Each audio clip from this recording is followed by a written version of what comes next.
So off of them mountains right there, anywhere from there to these foothills here, you'll see a lot of lights. That's where it's located at. This pathway right through here. And how long have you lived out here? I've been here since '88.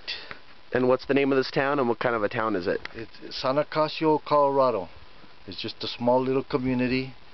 Dates back to probably 1780, and located right next to the oldest town in Colorado, which is San Luis, Colorado. Mm-hmm. Okay. So you're saying that there were some lights just the other night?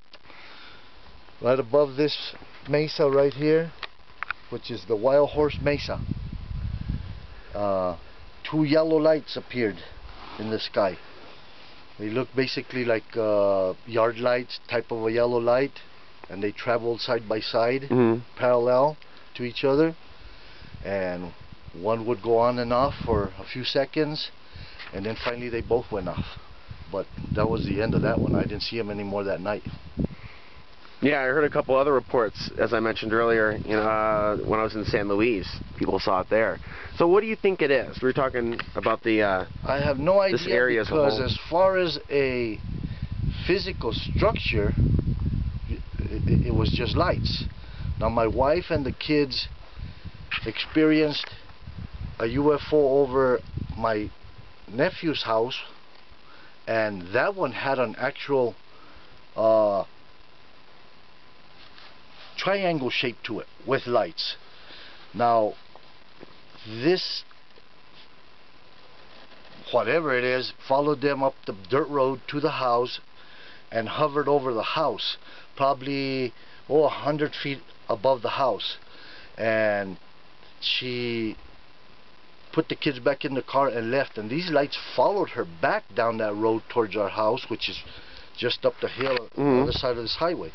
And at some point in time, when they turned into the road to come back to our house, it dispersed in different directions, different lights, different colored lights, and that was the end of that one. No more appearance by that one. I came out and looked for it afterwards and didn't see anything. Now there's been other people that live in this town up above where they've experienced lights coming on this highway from San Luis to New San Acacio, which is just on the... And which highway is that? 160. 160, okay. And they've seen bright white lights, not colored lights, just traveling along beside them when they travel this highway. And I guess nobody, my wife had a video camera in the back of the car, but they were so scared they didn't even think about it. I guess these other people don't think about recording any of this. They just watch it and then they disappear. So there's been a few sightings. And now it's getting warmer, so people are starting to see more things because they're outside a little later. Got a little bit more sun every day. Now about 4 or 5 years ago, we saw the I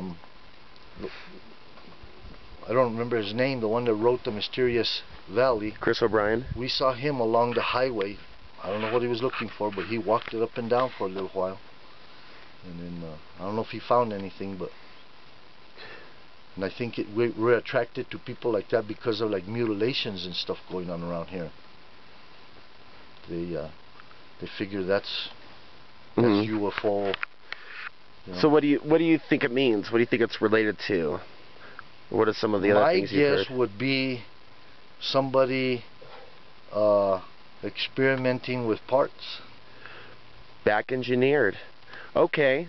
Well, Chris O'Brien also writes about bases around here, and we're 5 hours from Denver, where there's a well-known underground facility.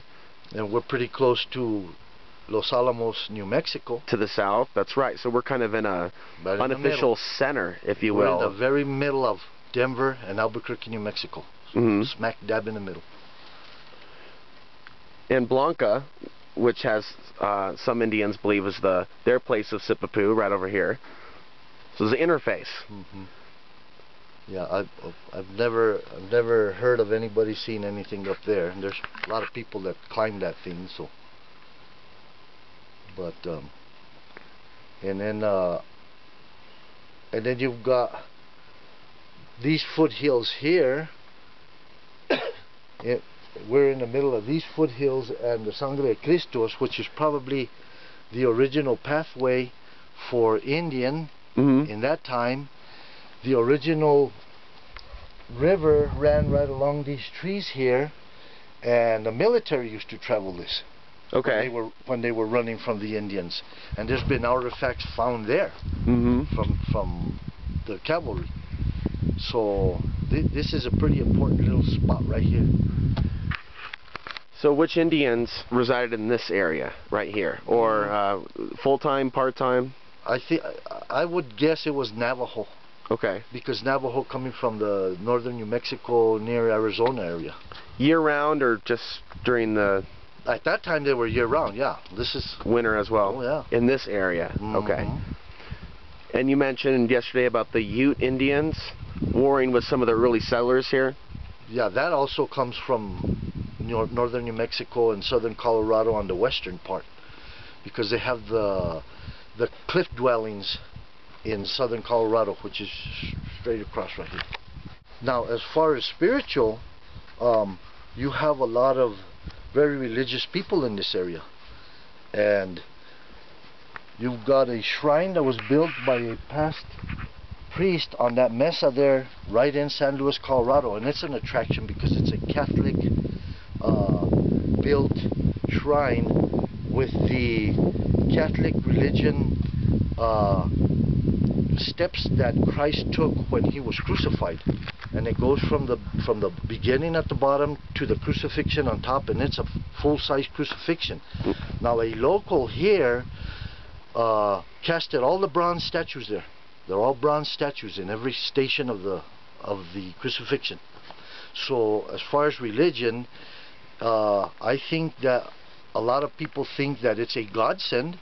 Maybe these are all sightings of godsend type, but myself, I have to try and understand why, you know, a higher power like that would even be involved in, you know, this type of sightings. To me, he would rather have done miracle type things for people rather than sightings where, you know, you put a scare tactic into the whole pot, you know what I mean? So as far as religion, that's another story. You could go another long route there.